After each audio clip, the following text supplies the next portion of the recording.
ජයග්‍රහණය සොයන ඔබේ හිත තුළ වද දෙන ප්‍රශ්නවලට නිවැරදිම උත්තර සොයමු. එන්න අපි කතා කරමු. ටෝක් විත් නිලා සමග ජීවිතය දිනන්න.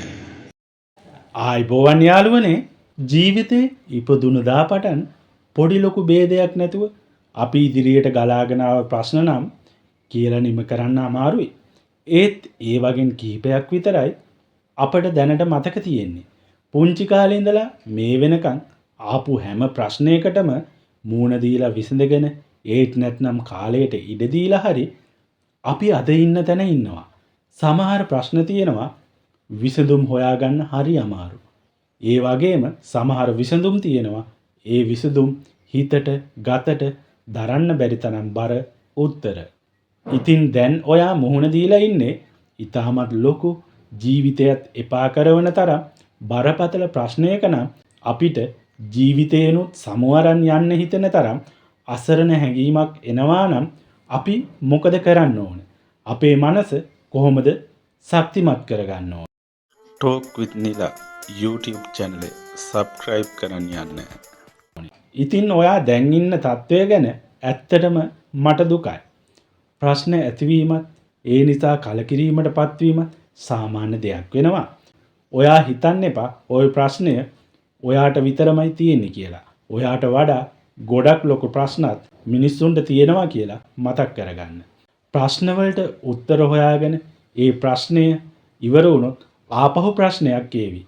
ඒත් ප්‍රශ්නවලට බය වෙලා ප්‍රශ්න අස්සේ අසරණ වෙලා වැරදි තීරණයකින් ජීවිතය ගියොත් ආයේ ජීවිතය නොලැබෙන බව මතක තියාගන්න. ප්‍රශ්නයක් ඇති වුණ වෙලාවට ඔයාගේ ජීවිතේ එපා වෙන තරම් කලකිරුණොත් ඔයා ඔයාගේ ආදරණීය හිතවතුන් මතක් කරගන්න. ඔයා නැතුව ඔවුන් කොච්චර අසරණ වේවිද? ප්‍රශ්නවලට මූණ දෙන්න තරම් ශක්තියක් නැත්නම් ප්‍රශ්න වලින් පැනලා මග ඇරලා යන්න බලන්න. හැබැයි කවදාවත් ප්‍රශ්න නිසා ජීවිතය නැති කරගන්න තරම් මෝඩ තීරණ ගන්න එපා. ඇත්තට මේක මෝඩ වැඩක්. ඔයාගේ බැරිකම ඔයා බාරගත් එක තමයි ඒකෙන් පේන්නේ. ඒත් මිනිහෙක් වුණාම කොච්චර අමාරු තැනකදී වුණත් හයියෙන් අල්ලන්න ඉන්න තරම් හයිය හිතක් තියෙන්න ඕනේ. මැරෙන්න නම් අපිට කොච්චර අවස්ථා අවදානම් සහිත කාල පරිච්ඡේද ඇති වුණාද? ඒත් අපේ ශක්තිමත් භාවය නිසා අපි තාමත් ජීවතුන් අතර. ඔයාට මුලින් මතක් කරා වගේ අපි අතීතයේ මුහුණ දුන් ගැටලු දැන් අතීතයට ගිහින් ඉවර නිසා ඒ ගැන ඔයාට දැන් එච්චර ගැටලුවක් නැහැ. ඉතින් මේ කාලේ ටිකක් ඉවසන් ඉන්න ඕන අපි. අපට විසඳන්න බැරි ප්‍රශ්න කාලයට විසඳන්න දෙමු. ඒ වගේම අපිට උදව් ගන්න පුළුවන් මිනිස්සු අපිත් එක්ක ඉන්නවා. ඒ නිසා කලබල තීරණ ගන්න එපා.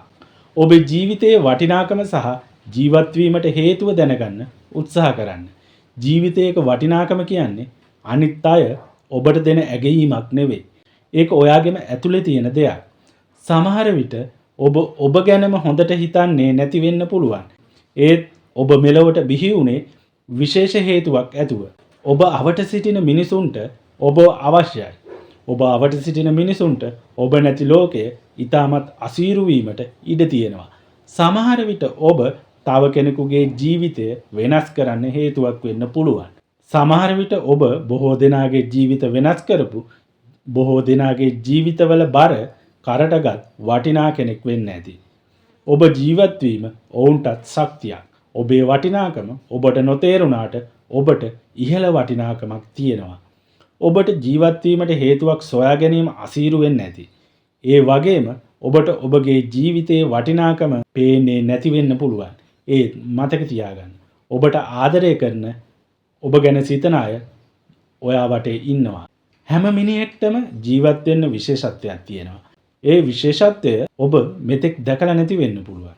ඒක තමයි ඔබ මේ මොහොතේ ජීවිතය ගැන කලකිරලා තියෙන්නේ. ඔබේ ජීවිතයේ විශේෂත්වය සෑම කෙනෙකුටම ආවේනික කුසලතා, දැනුම සහ අත්දැකීම් මතින් ලැබෙනවා. ඒ විශේෂත්වයන් නම් ඔබේ හිතේ තියෙන මනුස්සකම වෙන්න පුළුවන්. කෙනෙක්ට උදව් කරන විදිය, ඔබේ කරුණාබර සිත, නැත්නම් යම් දෙයක් හදන විදිය වගේ පුංචි දෙයක් වෙන්න පුළුවන්. ඒ වගේම මේ සමාජයට යහපතක් කරන්න ඔබේ ජීවිතයට පුළුවන්. ඔයාට මේ සමාජය යහපත් ලෙස වෙනස් කරන්න පුළුවන් හැකියාවක් තියෙන අපේ මේ සමාජයට අවශ්‍ය වෙන දක්ෂ කෙනෙක් බව ඔයාට අමතක වෙලා. මතක තියාගන්න. ජීවිතය කියන්නේ රේස් එකක් නෙවෙයි. එක එක්කෙනාට එක එක විදිහේ ජීවිත තියෙනවා. සමහර විට ඔබ අනික් අය වගේ නැහැ කියලා හිතනවා නම් එය ඔබේ වෙනස හා විශේෂත්වයයි. ඔබ ඒ වගේම දැන් අනෙක් අයට වඩා හිත ශක්තිමත් කරගන්න ඕනේ. ඔබට එය කළ හැකි විශේෂ පුද්ගලයෙක් බව මතක තියාගන්න. මේ ලෝකයේ අපෙන් ගිලිහී ගිය පසු නැවත ලබා ගන්න බැරි දේවල් අතර අපේ ජීවිතයක් තිබෙනවා. ඉතින් ජීවිතය අපෙන් ගිය පසු නැවත ලබා ගන්න බැරි බව මතක තියාගන්න. නමුත් ඔබට බොහෝ දේවල් කාලයත් සමග ලැබේවි. කාලයත් සමග ඔබ සටන් කරොත් කාලය විසින්ම ඔබට හැම දෙයකම විසඳුම් ළඟා කර දේවි. කාලයත් සමග පොරබදිමින් වැළනොකඩී ඔබ වටන්නට එන හැම ප්‍රශ්නයකටම උත්තර ලැබී යහපත් මානසික තත්වයකින් ජීවිතය ගෙවන්න හැකි වෙන්න කියලා සුබ පතනවා.